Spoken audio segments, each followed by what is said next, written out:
New week, so we're gonna start off with a new topic. This time it'll be focusing on eukaryotes. So we have formally and officially shifted into eukaryotic mode of this course. So let's have a look at the general and what are some of the mechanisms that you could regulate in gene expression in eukaryote. So more or less, these are some of the levels of gene regulation which we have known. This is just to jog back your memory, refresh back your memory. So we have transcriptional control over here, we have RNA processing control, we have RNA transport control, okay, and of course, okay, PTM, okay, translation and PTM. And these are the 7 levels of gene regulation. So, like I was saying, most of the time this applies more towards eukaryote because in prokaryote we know that it doesn't have any mRNA processing and so forth. So, basically, these are the 7 points of control. So the expression of a gene could be controlled at any step, okay, throughout. So basically, this is just the general diagram of the how the process of gene regulation, okay, could be controlled. So packing or unpacking, okay, of the DNA that starts, okay, before your gene is even being transcribed. That is during the RNA before the replication even. So during the transcription, which is of course, okay, that is the most control, okay, or most of the time, okay, people thought that would be the only point or the first point of control, but actually it starts before the unpacking. And the third one would be during the mRNA processing, because we know in prokaryote, okay, sorry, in eukaryote, it has exon and intron, whereby in prokaryote it doesn't have any exon. So you need to have some processing over here, and there's a lot of regulation. There's a lot of control, okay, that could be basically regulated there, which we will see, okay, in a while, I think in the second or third video. So the next one, okay, is through the mRNA transport. Okay, because we know that in eukaryote, okay, it basically occurs in different cells, okay. So your transcription occurs in nucleus, your translation occurs in cytoplasm. So mRNA has to be transported from the nucleus to the cytoplasm. And of course, to cross the membrane, there are certain levels of mechanism that needs to be there to direct the traffic. And of course, there's certain control, okay, for gene expression. So the next one would be the translation. And we know this very much is controlled by the codon. Next is protein processing, which is PTM or post-translational modification. And of course, okay, the last one would be the protein degradation. Which protein to be degraded, or if protein has been denatured, should it be degraded and whatnot. So that is the last level of control, especially in eukaryote. So what are the RNA processing in eukaryotes? Simply said, we know that in RNA processing there are 3 steps. Addition of methylated cap at the 5' end of the messenger mRNA. So this is the function is to increase the stability and translation of your mRNA. And of course, a lot of people thought that this is to direct the movement, and it is actually quite correct, to direct the movement, okay, to cross from the nucleus to the cytoplasm. Secondly is the addition of poly-A tail to the 3' end. Okay, so at the 5' end we have a cap. Okay, you wear a cap, okay, and at the end you have a tail, kind of like wearing a shoe. Okay, so the step is called polyadenylation. So its function is to increase again stability and translation of mRNA. So the last one again would be the splicing. Okay, so splicing is, of course, as we know, the name says, okay, it is to remove or to splice, to cut off the intron and to join the exons together. So there are enzymes, okay, like this that will join the two or neighboring exons together. So all these events occur in the nucleus, and it has to be done before being transported for translation in the cytoplasm. So all in all, what I've been saying in the previous slide is actually depicted here, as you can see. So this is your nucleus, this is your cytoplasm, so transcription occurs here, and pre-mRNA or RNA processing also occurs in the nucleus.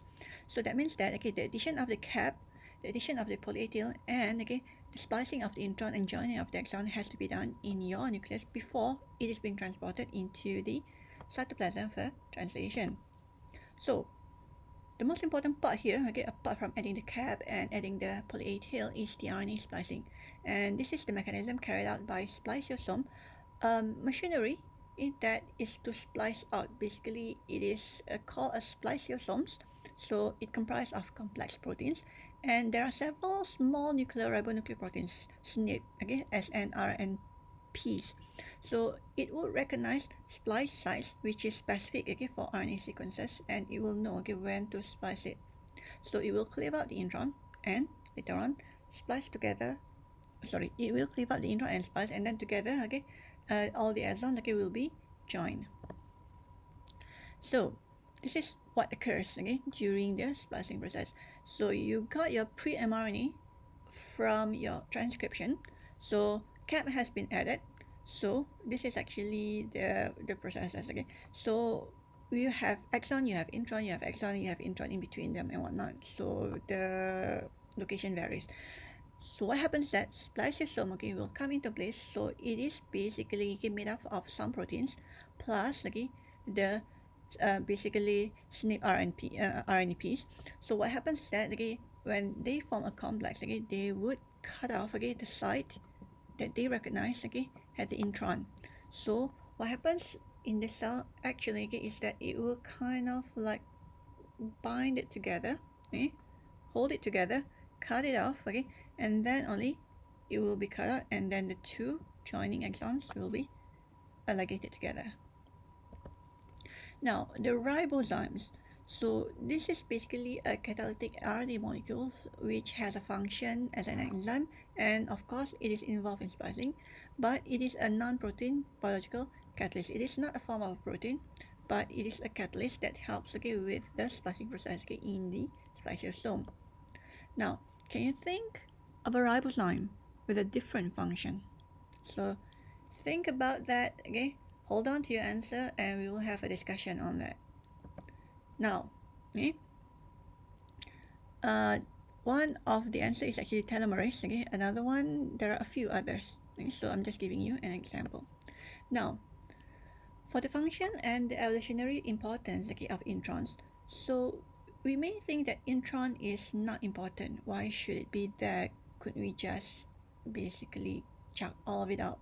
But if you were to look at the whole genome, okay, some genome basically comprised of a lot of stuffs, coding sequences. There are transposons, there are retrotransposons, genes, and so forth. Some of them could be useful. So some genes that could encode, okay, more than one kind of polypeptide. So different combinations from the exons can be spliced together, and when they are joined, okay, there are also various combinations. So that's why, okay, there are a lot of level of control there. So this is called alternative RNA splicing, which we will see, I think, in next week or a few weeks, okay, after this. So its function is to increase the potential number of different proteins and thus the function in an organism. This is where protein isomers will be produced. So it also increases adaptive potential of the protein. Alright, so for the exons and the protein domains, what are the correlations? So in a lot of cases, different exons would code for different domains in a protein, and protein basically function depending on the domains that it has, like, inside it. So for the protein domains, it has a distinct conformational region which is often have a discrete function. So if the domain is different, then it will conform, or it changes its shape, then probably it would also have a different function. So this is basically how the domain looks like. So a protein may have more than one domain, and if a protein have more than one domain, usually they are called as a quaternary structure protein. And this is basically because of the exons being produced and how the exons are joined, or how the exons basically are ligated after the splicing process. So this is kind of like the architecture of the eukaryotic mRNA. So we have seen this before in the previous slides that I've shown earlier on. So as you can see here, okay, once you have your cap, once you basically have joined all your exons together, plus, okay, add your poly A tail, there are certain regions that are still there, okay, but do you actually need it? Okay, so we have here, okay, UTR, okay, or untranslated region. Now, untranslated region, okay, sometimes it could be important, sometimes basically just there to kind of like complete your mature mRNA. For example, one of the untranslated region, okay, at the 3' okay, is actually for the polymorphisation signal, and the one, okay, in front of your start codon sometimes, okay, could code for your signal peptide. Alright, so Basically, let's have a look at transcription in eukaryote in general. So, polymerases are involved, and in this case, in eukaryote, we have more than one polymerase. So, in prokaryote, we only have one polymerase, okay, but okay, it basically is comprised of coenzyme and whole enzymes. Okay, so in eukaryote, we have three. So, we have RNA polymerases 1, 2, and 3. Okay, it has various functions, okay, among them to transcribe RNA, mRNA, and tRNA genes. So basically, how or what are their specific function? Polymerase 3 transcribes a few other RNAs as well, apart from tRNA. So all the three are basically big in structure, okay, with a multimeric protein. Okay, the size is about 500 to 700 for each and every one of them. So all three have two large subunits with sequences similar to the beta and beta prime in E. coli RNA polymerase. So the catalytic site may also be conserved, which means that the cutting site is similar. Sorry, the binding site is similar. So among the three polymerases, polymerase 2 is the most sensitive to alpha amanitin. So this is basically from the mushroom, okay, called Amanita phalloides. So this mushroom is actually poisonous to us, okay, if you were to eat it, okay. And alpha amanitin is an octapeptide, okay, as you can see the structure. So in any case in the environment, if there is alpha amanitin, so usually transcription could not occur in the eukaryote because it will be destroyed by the alpha amanitin. Polymerase 1 and polymerase 2 is not so much really that affected, but we know that polymerase 2 is actually crucial for the transcription in the eukaryote. So I'll stop here for the first video. So continue on with the second video.